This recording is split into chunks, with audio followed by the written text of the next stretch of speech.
Bagi-bagi, 51 negara Eropa kompak mengemis ke Jokowi dan Putin. Mereka mengemis agar Rusia dan Indonesia kirimkan minyak dan kelapa sawit. Undang-undang Eropa yang melarang kelapa sawit Indonesia ditentang oleh anggotanya. Pasalnya undang-undang tersebut tidak jelas tujuannya. 50% dari supermarket Uni Eropa menjual minyak sawit dari Indonesia. Jokowi dan Putin kompak untuk melakukan tarik ulur, demi membalas permainan Uni Eropa terhadap Rusia dan Indonesia. 51 negara mengemis di tengah krisis yang melanda benua biru tersebut.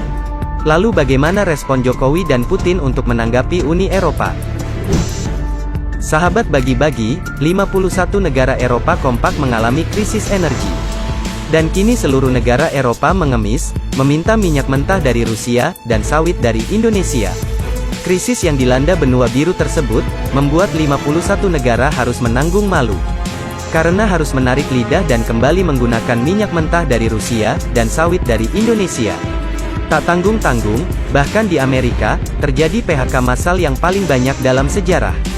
Selain negara Indonesia dan Rusia, negara Timur Tengah pun sekarang ikut mengancam negara Uni Eropa. Bahkan di tengah krisis yang melanda benua biru tersebut, tanpa rasa kasihan, negara Qatar telah menahan ekspor gas. Ini menjadi akhir tahun paling berat, dalam sejarah terbentuknya negara Eropa. Jokowi dan Putin kompak untuk bergantian mendikte negara-negara Uni Eropa tersebut. Sahabat bagi-bagi, bos perusahaan bisnis minyak bumi Rusia, Transneft, Nikolai Tokarev, mengatakan telah menerima permintaan minyak dari berbagai negara Eropa. Salah satunya adalah Polandia dan Jerman, untuk pengiriman 2023. Selain minyak Rusia, Eropa juga akan semakin membutuhkan sawit dari Indonesia. Ini membuat negara Eropa harus menarik lidah dalam-dalam, dan menanggung malu di depan Putin dan Jokowi. Pasalnya, Uni Eropa telah berjanji untuk berhenti membeli minyak Rusia, melalui rute maritim, mulai tanggal 5 Desember tahun 2022. Dan telah berjanji akan melawan sawit Indonesia, karena dituduh melakukan deforestasi. Negara Eropa sedang kacau balau, dan tak tahu harus melakukan apa. Dengan melakukan ekspor minyak dari Rusia, membuat harga dirinya seakan runtuh, tak tersisa di mata internasional. Sahabat bagi-bagi, selain dari negara Eropa, Amerika pun sedang mengalami masa-masa sulit dalam negaranya. Joe Biden sedang pusing tujuh keliling menghadapi krisis di negaranya. Ini ada peluang jika Joe Biden akan meminta Rusia untuk memenuhi minyaknya.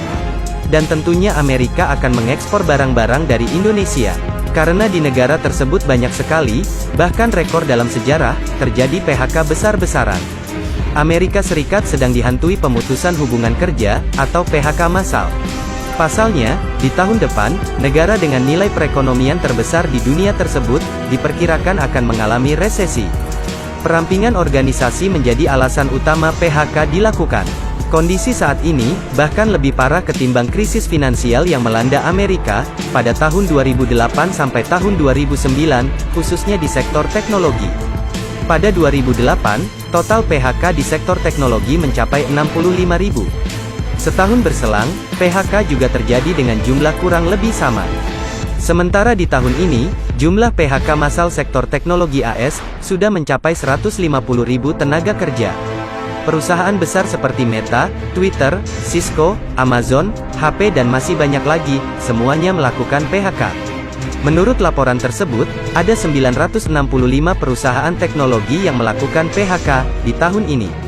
Kondisi ini diperkirakan masih akan berlanjut di tahun depan, dan tidak hanya di sektor teknologi saja.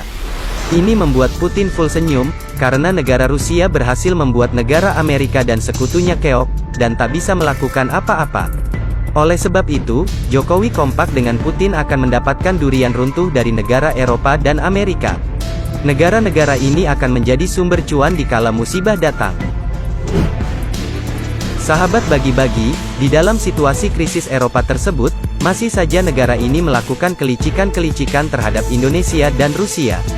Salah satunya kembali kepada minyak sawit. Jokowi kembali keluarkan jurus, untuk melawan pelarangan ekspor sawit, dari Indonesia ke negara Eropa. Ini bagian dari embargo negara tersebut. Undang-undang yang disahkan, tanggal 6 Desember tahun 2022 kemarin, telah menjadi angin gelap bagi Jokowi. Di samping itu, ada protes yang sudah dilakukan oleh Brazil, Argentina, dan Paraguay. Dan Indonesia mendukung juga protes itu, yang belum selesai di WTO. Tentunya Brazil, itu berkepentingan karena ada ketel, dan sohibin, demikian juga Argentina. Kita tentu berkepentingan dari sawit, kopi, kakao, dan juga kayu. Namun di dalam undang-undang ini, masih banyak sekali yang janggal, dan masih banyak sekali pertanyaan-pertanyaan, yang tidak bisa dijawab oleh negara tengil itu. Bahkan negara Eropa, tidak bisa menjelaskan apa yang dimaksud deforestasi secara luas. Hal-hal teknis pelarangan ekspor sawit dari Indonesia itu, tidak bisa dijelaskan alasannya.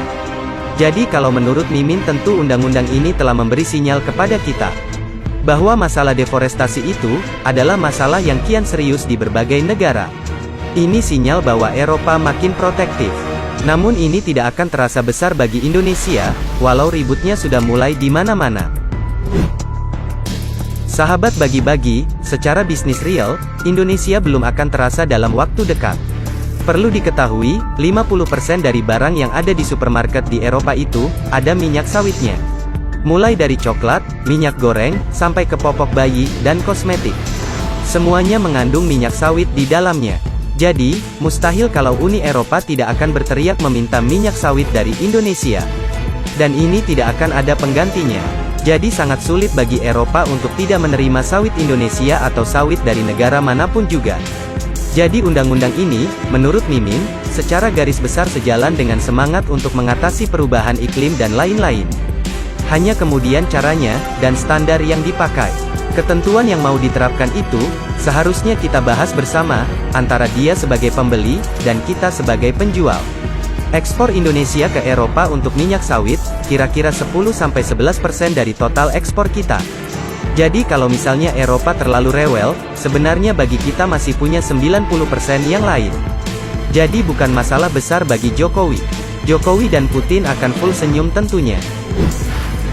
Sahabat bagi-bagi, negara Eropa hanya menerapkan deforestasi untuk menghalau ekspor Indonesia.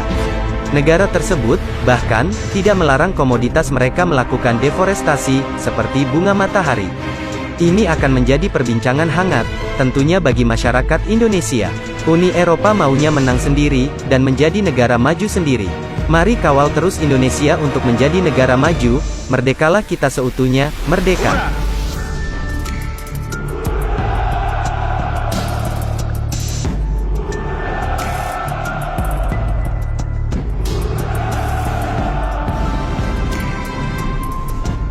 Step 1, wake up early, gon' rise with the sun. Step 2, get some good, some food in you. Step 3, grow hard, about what you wanna be. Step 4, everybody just do your thing. Wake up, today's gonna be a good day. Wake up, today's gonna be a good day. Wake up, today's gonna be a good day. Wake up, today's gonna be a good day. Wake up, today's gonna be a good day. Wake up, today's gonna be a good day. Wake up, today's gonna be a good day. Wake up, today's gonna be a good day. Yo, set your affirmations, aspirations. I got shit to do, the aftermath of preparation. Good food, good mood, blood in circulation. One step at a time, yeah, that's how you make it. Set a goal you control and the steps you take them. I try to pick one thought, have some concentration. And if I make a mistake, it's